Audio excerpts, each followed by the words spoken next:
Olá portistas, esse sem dúvidas é o vídeo mais importante que você irá ver. O Futebol Clube do Porto nasceu em setembro de 1893 e, desde então, não parou de crescer. Na gênese está a prática do futebol. Nesta cronologia, recordamos os maiores momentos da modalidade. 2013. O Futebol Clube do Porto sagrou-se tricampeão nacional num ciclo inesquecível, iniciado na época 2010 e 2011 por André Vilas-Boas e prolongado nas temporadas seguintes por Vítor Pereira. Na história do campeonato português tinha havido apenas um campeão invicto.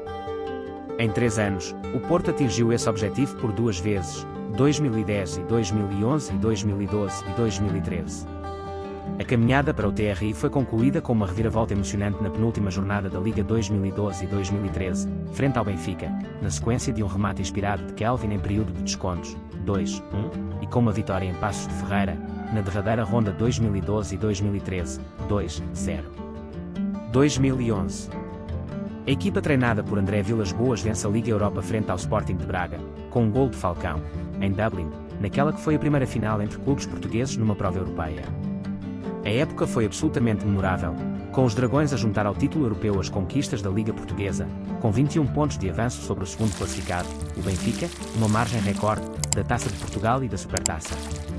O título português, conseguido sem derrotas, algo inédito no clube, foi selado a 3 de abril, com um triunfo por 2-1 no Estádio da Luz, terreno do anterior campeão.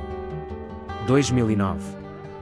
Segundo tetracampeonato da história do Porto, que se sagrara pentacampeão na década anterior, e o primeiro tricampeonato de Josualdo Ferreira, o primeiro técnico português a garantir esse feito. O ciclo dourado começa na temporada 2005 e 2006, com o holandês Theo Adriaanse no banco de suplentes, mas seria Josualdo a dar expressão histórica à proeza. A 10 de maio de 2009, um gol de Bruno Alves garante o triunfo frente ao Nacional e os festejos pela conquista do tetracampeonato no Estádio do Dragão. 2004. O Porto vence o Mónaco na final da Liga dos Campeões e sagra-se campeão europeu pela segunda vez. Com golos de Carlos Alberto, Deco e Alenichev, os azuis e brancos venceram o Mónaco por 3-0, em Gelsenkirchen, na Alemanha. No mesmo ano, mas na época seguinte, já sob o comando de Víctor Fernandes, o Porto vence o Once Caldas no desempate por penaltis e consegue também a segunda taça intercontinental do palmarés. 2003. O Porto conquista a primeira taça UEFA para Portugal, frente ao Celtic de Glasgow, em Sevilha, por 3-2, após prolongamento. Num jogo de nervos, os escoceses responderam aos golos de Derlei e Alenichev, no tempo regulamentar, levando a partida para 30 minutos adicionais. A 5 minutos dos penaltis, Derlei bisa e a taça vem mesmo para o Porto.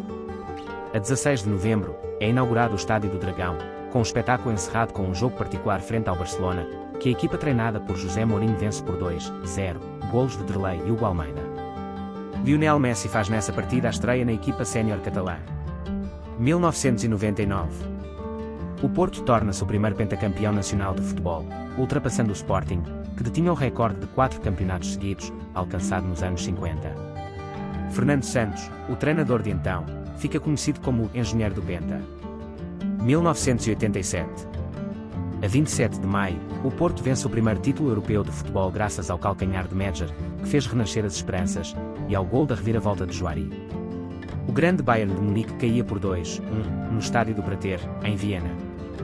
Nos meses seguintes, o palmarés do clube cresceria exponencialmente, com as conquistas da Taça Intercontinental, em Tóquio, no Japão, frente ao Penarol, 2-1, após prolongamento, golos de Gomes e Medger, e da Supertaça Europeia, com o Ajax, vitórias por 1-0 em ambas as mãos, com golos de Rui Barros e Sousa. 1984.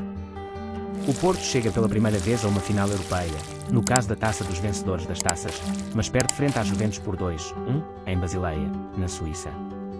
O gol portista é apontado por Sousa, num jogo em que sobraram queixas sobre a atuação do árbitro Procopio. Na época seguinte, 1984-85, chega o primeiro título de campeão nacional da era Pinto da Costa. 1982. Jorge Nuno Pinto da Costa é eleito presidente, pela primeira vez, a 17 de abril de 1982, inicia-se um novo ciclo no clube, marcado pelas conquistas. Pedroto regressa mais uma vez ao banco azul e branco e os primeiros troféus são uma supertaça, dezembro de 1983, e uma taça de Portugal, 1984. 1978. O jejum de 19 anos sem títulos nacionais termina a 11 de junho, mais uma vez na vantagem no saldo de golos, mais 15 para os portistas, face ao Benfica. Fica para a história o golo de Ademir que permitiu um decisivo empate, 1-1, frente ao rival, na antepenúltima jornada. No ano seguinte, o Porto sagra-se bicampeão.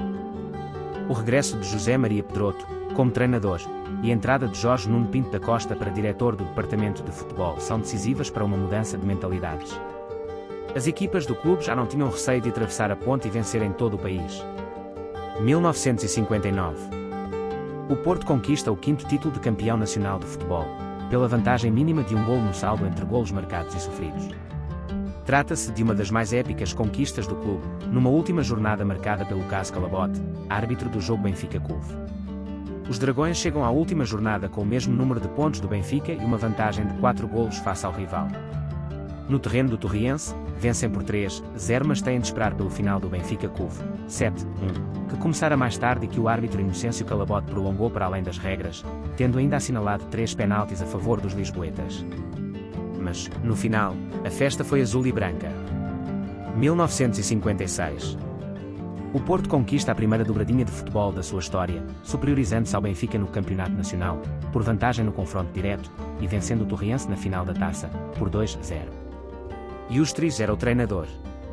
No mesmo ano, o clube participa pela primeira vez nas competições europeias, mas é eliminado pelo Atlético Bilbao na primeira eliminatória da Taça dos Clubes Campeões Europeus, derrota por 2-1 em casa, na primeira mão, e por 3-2 fora. José Maria aponta o primeiro golo europeu azul e branco e a bola com que o marcou está na exposição permanente do museu. 1952. A 28 de maio, é inaugurado o Estádio das Antas, palco de grandes emoções durante mais de 50 anos. O recinto foi sendo melhorado ao longo dos anos, com destaque para as obras de rebaixamento do campo, que ampliaram a lotação, em 1986. Em 1933, foi proposta em Assembleia Geral a construção do novo recinto, que só viria a ficar pronto quase 20 anos depois, pelo que os azuis e brancos tiveram que jogar em campos emprestados, para além do campo da Constituição, que ainda hoje é património do clube. 1948.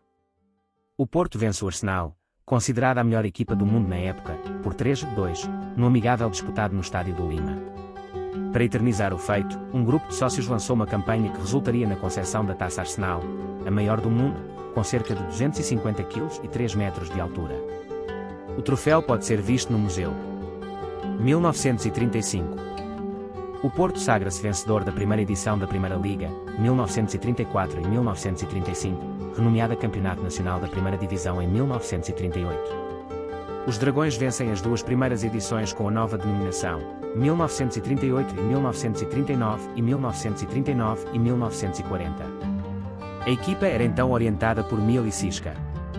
Pinga era uma das estrelas da época, sendo, ainda hoje, o 4º melhor marcador de sempre dos azuis e brancos, a nível sénior. 1922. A 18 de junho, o Porto derrota o Sporting por 3-1, na finalíssima do Campeonato de Portugal, primeira prova nacional oficial de futebol. Os Dragões tornam-se assim o primeiro campeão português, no mesmo ano em que adotaram o atual emblema. O futebolista Simplício, que era também artista gráfico, conjugou o símbolo de então com as armas da cidade. 1906. O regresso à atividade do Porto ocorre em 1906, pelas mãos de José Monteiro da Costa, incluindo já na sua instituição a prática de várias modalidades a par do futebol. Partindo de uma tertúlia, chamada Grupo Destino, José Monteiro da Costa reativa a prática do futebol no clube, apesar de não conseguir contar com o amigo António Nicolau de Almeida, que se afastara das lides futebolísticas. José Monteiro da Costa escolheu pintar o Porto de azul e branco, então as cores da bandeira nacional, e aprovou o primeiro emblema, uma bola de futebol azul, com as iniciais FCP em branco.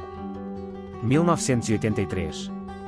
Foi neste ano que António Nicolau de Almeida, desportista por excelência e exímio comerciante de vinho do Porto, pôs em marcha o seu projeto de um clube de futebol na cidade. A fundação comemora-se a 28 de setembro. As viagens de António Nicolau de Almeida à Inglaterra contribuíram decisivamente para que se apaixonasse pelo jogo e juntasse um grupo para a sua prática. A 25 de outubro, convidou o clube lisbonense para uma partida de futebol, que se realizaria a 2 de março de 1894, no Campo Alegre, no Porto. Vence o clube lisbonense, por 1-0, tendo estado presentes o rei D. Carlos I e a rainha de Amélia, o que atesta da importância do acontecimento. No entanto, nos anos seguintes, o clube entra num período de menor atividade. Muito obrigado por assistir e não deixe de se inscrever no canal Dragões. Até a próxima!